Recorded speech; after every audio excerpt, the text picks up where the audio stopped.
So you can ask questions. We will be asking questions. The two people who I'm going to invite, they are senior immigration consultants. They have been in the community as well as in their businesses. They are doing pretty well. They normally charge, I won't say what dollars, to get any answers or any questions answered. But here they are coming, definitely they're giving me money to do this. So it's great honor to get both of them here for a panel discussion rather than having a presentation, because that will help you guys really well. If you have any questions, don't be shy. Just, we will have some time. So we are running late. We still have up to 2:30. So we will try to squeeze in as much as possible. And then we have pizza right after. So it's already in some insulated bags, so it should not be a problem. We will get some hot pizza. But we will start it without any extra time from my side. So let's, so if we can please put our hands together for Naresh Chawda from Global Immigration and Pradyuman Jhala from SPS Canada Immigration. So both of them, very senior guys. You might not normally get them to answer without first putting your credit card out. So here we have it for free, and we will be asking them some great questions, and then we'll allow you guys to ask any questions you might have. So we'll just have a setup. Just give me 1 second. So I'll just start putting some chairs there, but like you can start by introducing yourself. Hi everyone, good afternoon. My name is Naresh Chawda, and I have my colleagues Hitesh, Sindhav, I can stand here with me. So I'm representing Global Immigration Corporation. I'm a member of GPAC. Hitesh is also the member of GPAC. Practicing from April 2012 as an immigration consultant over here. Back home I did my Bachelor of Law, Master of Law, MBA Marketing, Postgraduate Human Resource Management from India. I migrated before 15 years, and that's why I'm here. Thank you. Hello everyone. Can you hear me? Yeah. Okay. My name is Pradyuman Jhala. I practice immigration for more than 15 years. Firm name is SPS Canada Immigration. We specialize in economic class program. That's where your program falls in. We also specialize in business immigration, work permits, and appeal matters. But we'll go on some of the important elements we want to discuss together and give you information which can lead you to your success in your immigration. So that's our goal in our 2 days panel question Q&A. And definitely we will answer all your questions as much as we can. Thank you. If you can just have a seat. And mind you, I'll ask all the hard questions from you, okay? So the first question is, what is the main program today offered by the Government of Canada for immigration to Canada? Maybe you can answer like one by one, or you can take it. This is a very important question. There is not one program. There are more than 80 immigration programs which you can get your immigration. And answer to you individual is you have to individually assess yourself. I mean, you will start there, what your education is, what your experience is, what you have come here further to study, and then you will look at it, which province, which federal program, which your criteria. And take this line very seriously. You have to be proactive in your immigration plan. You cannot come to us after completing studies. Those days are gone. Those days were 2015 and before. Today is 2020. There are 200,000 more students are joining you to say, oh, Canada, along with you. So be prepared. They are your competitors, and you all have to be proactive. If you are not proactive, you will have a hard time settling in Canada. Stakeholders like GPAC and other institutes, your colleges, they are also stakeholders. They are going to actively doing the advocacy for you, but that's a long channel, and you will not get benefited because you are on a time machine. Your time starts the day you get study permit, and that has to be calculated from there itself. The day you get study permit, start planning your next 3 years. If you don't do that, you are in a very questionable situation. Coming back to the quick question, so there are 80 programs. We cannot explain every 80 programs. Most of the students are aware about Canadian experience class, and we'll work, we will study, we'll work, and we'll get the PR. This is the simplest express entry program, but that's not enough for everybody nowadays, right? If you want to add more. Yeah, so as Pradyuman say, like there are many programs, but if you differentiate, like main thing, there is a skill worker. So program itself says if you have a certain skill, set of skill because of your education experience or mix of education experience, you part of that particular program, you can apply within that. And there is a federal program, there is a provincial program, almost everyone know. And sometimes I say like students, they know sometimes more than particular program than professional also. But make sure like any professional like me, Pradyuman, and there are other member, like Hitesh is RCIC, there is Avani Marfatia, she is our GPAC member and she is also RCIC. So anyone, professional, they always update with the current law and they know what's a comprehensive way to get it done. So I personally say like in Canada, when you have any kind of professional service need for accounting or insurance or immigration or law or property, go with professional, whatever you like. And as per the program, say one is a skill-based program, other one is an entrepreneur category, investor category we used to say, and there is a HNC category as she told actually about humanitarian compensation base, and there are various kind of different program, but particular for international students, there is a skill-based category, federal and provincial, yeah. Great, thank you so much. One thing which I would ask to both of you is, where do you see an issue? So, say international students or students from Canada, what are they facing? Like, what are the biggest problems they are facing today when they come here and study? Like, is it issues with the colleges and not getting the work permit? Like, what is that which you guys encounter? Like, you might be getting 2 or 3 phone calls or emails, or maybe much more every month. Like, what is that which doesn't allow them to sleep? Yeah, so instead of the issue, what I want to say, like many international students, they need to, in a three like main advice I want to give you. When you apply for study permit back home, India or any other country, over there you have a licensed professional or maybe non-licensed professional, or you are doing by your own actually. But make sure whatever you are writing in your first step actually, the form, your work history, your education history, it is permanent. There are many students, they do mistake over there actually. Sometimes they have master, they just put over the bachelor degree, they have certain experience, they have some voluntary experience, maybe they attach with certain professional organization, they don't put their name or detail in the forms. What happened? If you don't mention over there, you are not able to mention in future also. And as a legal professional, I say like, if you have certain degrees or experience, you must need to mention by law. So that's a one mistake usually students do. And then once they did mistake is a one way. Then when they are here, part of their future work permit, permanent residency process or citizenship process, they will get the issue over there about that particular mistake they done in back home. Second thing, they are here, they need to keep in mind where they are eligible to work.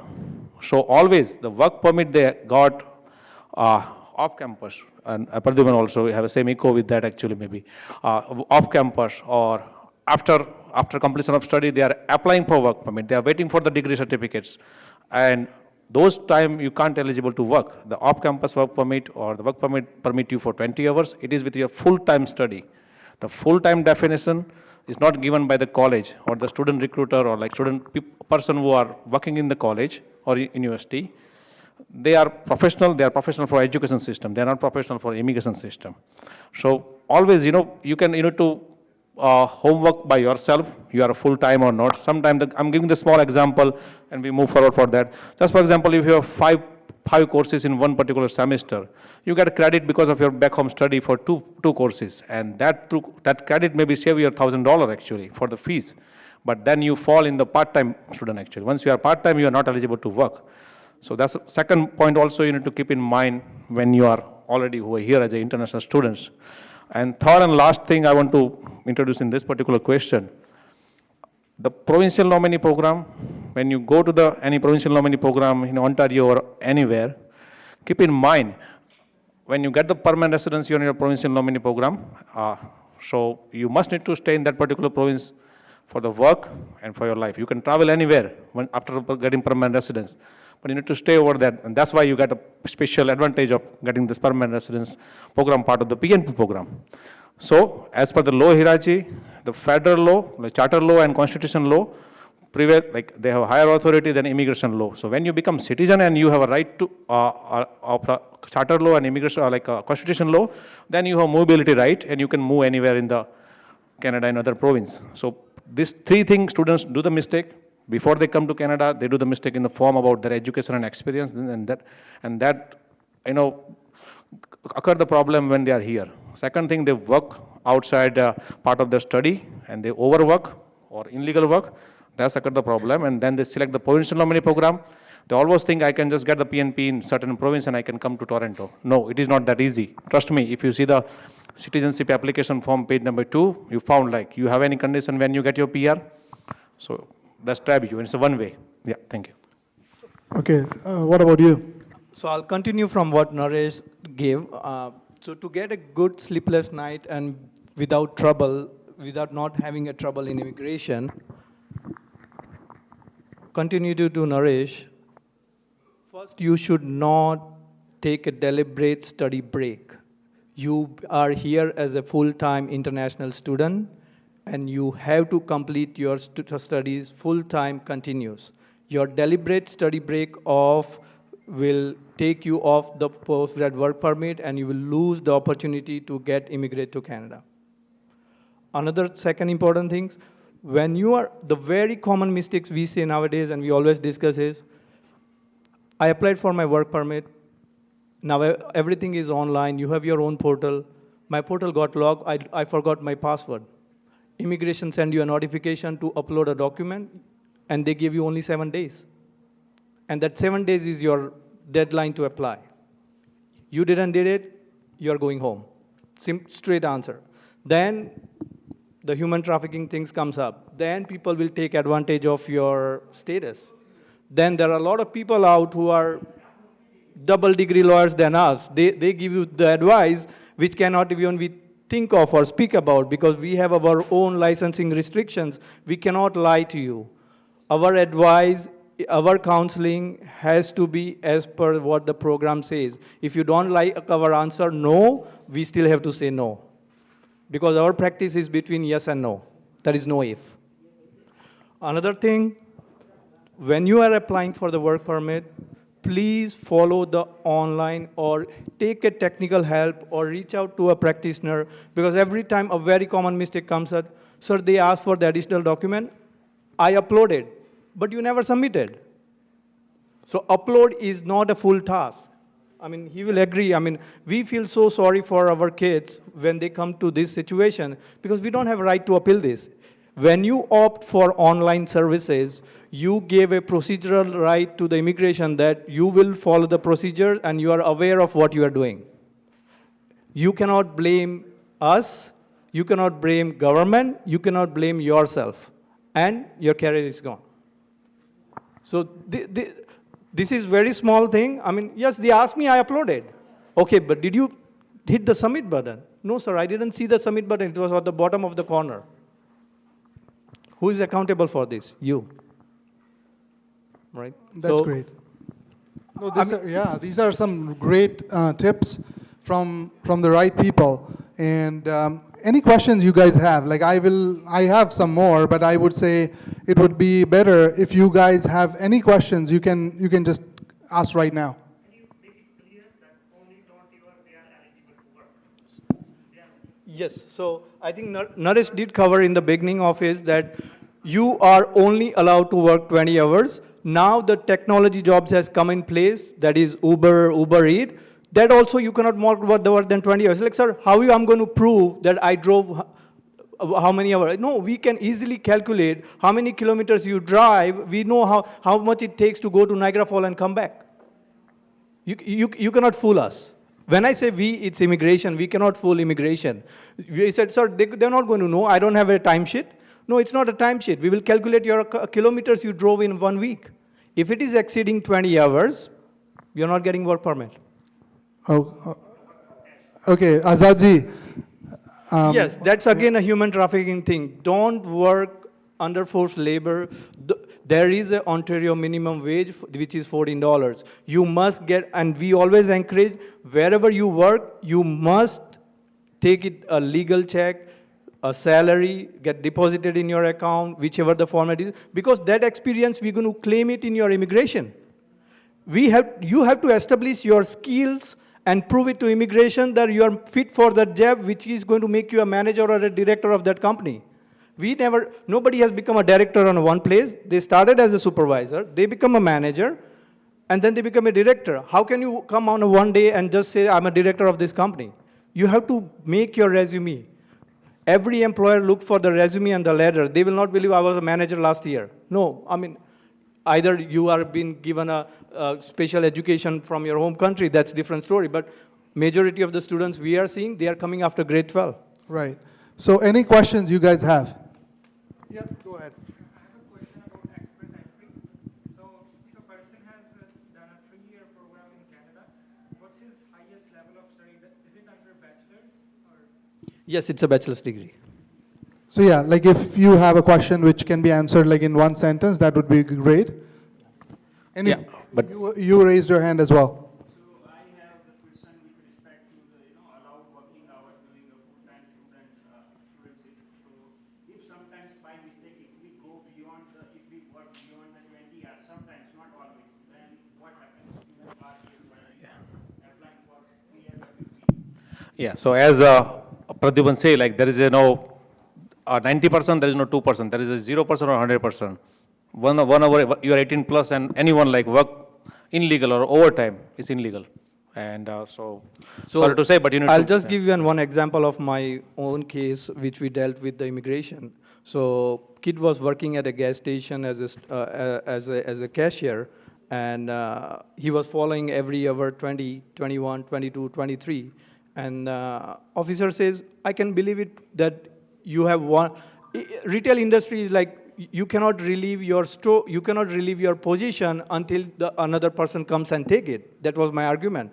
But officer said, your client has been given in writing that he can only work 20 hours, so he should tell your employer that I will stop counting after 18 hours, so that he can leave at the 20th hour. I mean, once in a while, maybe it's a special exemption, but in a one-word answer, it's no. Okay, any other questions? Piyush bhai, tamna pachi puchwanu. Like if they have it, really, I'll let them ask, and then maybe, yeah, please go ahead. What is the difference between fast track program and full track program? And fast track program has a work permit, and how long? So work permit is attached to the institute you study. If you are studying in a public post-secondary institute, you are eligible to apply for the postgraduate work permit. If you are studying in a private career college, then you're not eligible to work permit. Now the program is fast track, or it's a normal, or it's advanced program, doesn't matter. and to add to the Pradyuman say, if you check like CIC website is user friendly, you can check any institute. In a certain institute, there is certain program is eligible for work permit, certain are not. So you can just Google the like CIC website about program eligibility, and it's a free service, definitely skill my business and his business too, but yeah, you can Google it and you can find. So before, this is a primary step. When you choose the any institute, make sure the institute is eligible for the work permit, and the program also, whatever you choose is eligible, supposed to for work permit, yeah. Yeah, because like you all are competing with each other as well, right? Because there will be 200,000 students coming, like in the last 3-4 years, almost 350,000 students have come. And most of them are coming from India, right? Yeah, second largest, yeah. Yeah. So, like, there are, like, I think somebody raised their hand back. Yeah. If a student got their in-campus job and they complete the 20 hours in the week, so the student is eligible to work outside the campus? So his question is, like, if you are getting an on-campus job for 20 hours, can you work outside for the other 20 hours or no? Answer is no. So yeah, you guys are all making money, I feel. Yeah, go ahead. So if you spend on express entry school, so how much time I have to they give me an answer? Like if I'm not eligible for one pool, then second pool, third pool, so what time I can stand for in the express entry? I think every bi-weekly they have a draw, and every bi-weekly if your merit is matched with the current score they offer, and they offer number of seats also, every they have. I didn't get your question right. You are asking how long you will be in the express entry pool? It will be 12 months. From the day you create the profile, every 12 months your express entry profile expires and you have to recreate because you're going to add that 12 months of your additional information. But it's 12 months. Yeah, Piyush bhai. Quick question on the work permit in 20 hours. Is there a rule that if there is no summer course, then you can pay some $100 and work more than 20 hours? It's a very good question actually. So when you are full-time students and part of your study, letter of acceptance, if there is a break is allowed, particular summer break, so between your two semester, so it's not like if you're starting your first semester from September, then you came early sometime in May or you got your visa and you start working full-time. No. But between your two full-time semester, if you have an official summer break, then you can work full-time. Only the fee is associated when they have a co-op work permit. So that is the only, if the program has a co-op term, so it can be any semester, it can be summer, it can be fall, it can be winter, but when they are on co-op, they have to pay the co-op registration fee to the school, so they are still enrolled in the co-op course, and they work off campus. So I heard, like, somebody called me recently from India, and it was a student's mom who found, like, there was a video which we did, like, with Malay, who is here, and he runs a YouTube channel called Canadani Life. So I did something with him earlier, and one of the ladies calls me from India saying that my son is there. He has studied 2 years in a college, and they had spent 40 lakh rupees, and then they found out that the college is not eligible. So what do you do with those kind of cars? Yeah, so maybe Pradyuman also can guide on that more actually, so after me. What happened, like, as I mentioned, like when you choose your institute like a college or university, you must to make sure like it is a DLI, Designated Learning Institute, approved by CIC with DLI number. And then after you need to check like it's allowed for work permit or study permit particular program. And that's your due diligence to complete this search actually for yourself. And So as you say, like on CIC, if you type the name of the college, Yeah. it is given there? yeah, it is given there everything actually, yeah. So yeah, there are lots of colleges, like they're making money, so make sure that your college is one of them. Because after 2 years, when you got to know, you don't get the opportunity even to apply. One thing I want to add the question C raised actually, and maybe it's helpful to the students actually. But before that, I want to make sure like this is not legal guidance, whatever we're saying actually. So like this is a general guidance, so it is not legal binding to me and Pradyuman. Yeah. So when I asked the question when the accounting things going on the presentation, you need to show your experience in back home when you're applying first time or you're coming to Canada. So when you file your return first time and you have experience in back home, that gives you the extra point. It's a big number. But the passive document is like you're supposed to show in your first tax return. So if you file first return after 3 years, then you don't have a passive document. When you file your first return, very first year, and you have experience, you merge your experience and earning from back home job actually in your first return, that's passive document help you a lot to, in background check to prove your experience in a back home actually. So there are certain things you need to, over there, there is a, experienced professional will be there actually help you out in back home or anywhere. I strongly suggest, it is you're playing with your life when you're filing any form. When you're signing before your signature is written like you're 18 year plus and you are bound with that. So you need to make sure like go with professional, anyone. Yeah, go ahead. So continue to Naresh, and when I said in beginning that you have to be proactive for your immigration, I'll just give you an ideal example of which don't imply it on you unless you take a legal opinion of any legal representative. Somebody has done bachelor's in India, came to here study 2 years of postgrad program. He completed postgrad work permit. He got 3 years of work permit.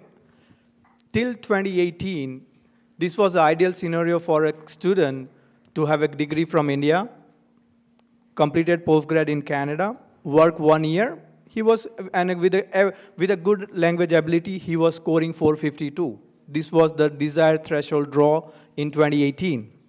We are in 2020. The threshold today is 471. As of today, there are 20,000 express entry candidates whose score is above 460. Average, we draw 7,000 people a month. So 20,000 divided by 7 is the time you will wait if you are at 460.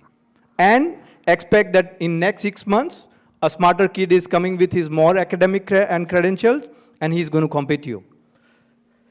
So now, ideal case of this kid, what I'll recommend, and nothing implies to anybody here, as Naresh said, that this is an educational counseling and guidance.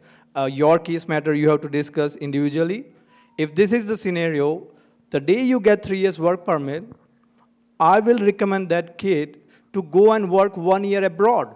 Go India, go Dubai, go Bahamas. You are an international graduate. You are globally made for world. Explore your 1 year skill experience abroad. Come back after that. You still have 2 years. Work 1 year and your score is 480. And you're not running around the province. So this is a great tip for all of you. So this you cannot plan it after you got work permit. No. You have to come the day you come and landed and said, sir, this is my credentials. What is my next 4 years? Yeah. That's where we can plan it. We cannot plan it last day. Then we're going to ask, okay, now you have to look at the in-demand stream. You might have to go to Yukon. You might have to go to Saskatchewan. But that's nothing wrong.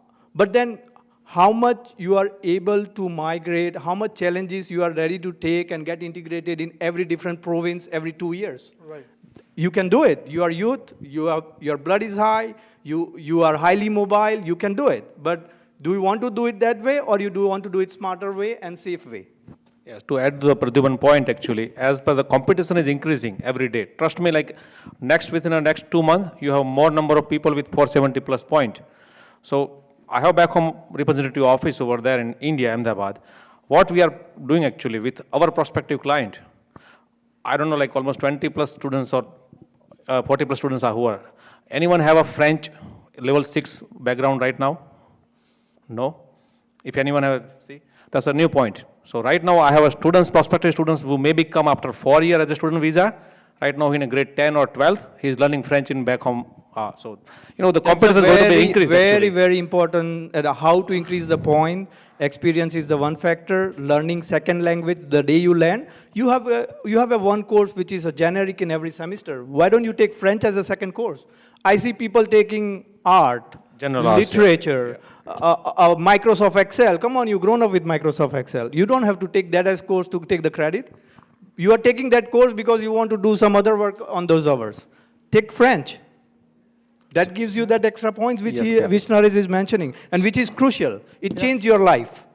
So this is great. I think we would like to continue this up to 5 o'clock, but we don't have time. And I think we'll have to stop here because the pizzas are going to be cold, and we will be kicked out by 3. So I want each one of you to please put your hands together for these two great gentlemen. To also all the other speakers who are here, and I did not felicitate some of them because our bouquets were still there, but we were not able to because of the time. But sorry for that, if at all, if I have not mentioned that. There was Lalit Thakur who was here from Gujarat Weekly, and he also put an ad, this ad in his newspapers without any charge. So these guys are doing really great to do the community service. You can see Shiv Financial, Jagdish Bhai Sevak is here, he's right here. Without even asking, he just said, I will be a part of this seminar. So lots of people are here. Like there's Vanna ji from SBI. If you have any questions, like while you're eating pizza, please ask her anything and everything which SBI can help you as well. And then here we have these two people who you can bug even when you're having your pizza. And then we have lots of pizza, so if we have more, you can carry it home. Don't go from here hungry. We really want to make sure that everybody is fed. Last but not the least, there's a gentleman who is right there behind. His name is Rajni Bhai. Rajni Bhai has arranged this pizza. Of course, he owns Pizza Huts, but when we say that we don't have enough budget for this, he is like, you don't need to worry, I'll take care of whatever you don't have. So, and these two gentlemen, they have also sponsored while they are giving advice. Same thing with Don and Patik. Like all these guys are community leaders and they're doing great. So I would say like be in touch with us. You always want to make sure that you have that LinkedIn profile taken care of, which Meena ji said. And all the people over here, like I would say, thank you for doing this. And lastly, I forgot him. And then Rajesh Bhai, because see, Sa ana Parik, etla pachi choda nahi. So he is Paras Photography, Paras Bhai Parik. He is also electronic and IT engineer. He works for Randstad. Randstad is the biggest HR agency here. On the side, like this is his hobby to do videography. And he has made this as his profession as well. So if you are good with that, why not? And he has charged us almost nothing to do this videography. All these 9 presentations will be on YouTube, will be on our website. And anybody who's not here, because it was bad weather, I know that. And then lastly, Darshan Bhai, who is making our voice come to you easily. So thank you, Darshan Bhai, for doing that. And all of them, whoever is here, if we have paid something, it is almost 50% or almost 0%. And then anybody else who is even here or not, they have paid just to help you guys. And then Kamalji, and like you can see the passion. So be in touch with us. GPAC is always there. You can always come back to us and make sure that we will always help you in whatever way we can. And then lastly, the co-chairs, Nayan Bhai and Jitu Bhai, and our secretary, Jignesh, and all the members of our community. There's a vice president over there who is going to Africa tomorrow, but he is here just because he can be with us. So that's where like we have lots of our people. There is Bhavik Parikh who did all the social media campaign for us. You know how many people we have reached? We have reached around 11 to 12,000 people on Facebook, on Twitter, on Instagram, and thanks to you. And he only spent $22 for that. Can you believe that? Like you guys know what social media is and how much we can spend on it. But that's how he has been helping. So each and every person on our team is dedicated towards helping, and then all the members who are here. And any questions you have, like you can always get answered during the lunchtime. Yeah, the always say like thanks to many people, but we all are here because of GPAC. Yeah, GPAC is there. So I want to thank Dhaval Bhai, his presidency, Secretary Jignesh Bhai, and many other directors and vice president. Please join GPAC also. Whenever you when you have a good job, you get your PR done. This is kind of organization, push the community. We are all in the same ship where you are right now before 10 years, 15 years. And that's why we are trying to help you out in this kind of umbrella organization. You need to do the next generation also. Yeah, thank you. So please have the pizza before going, please.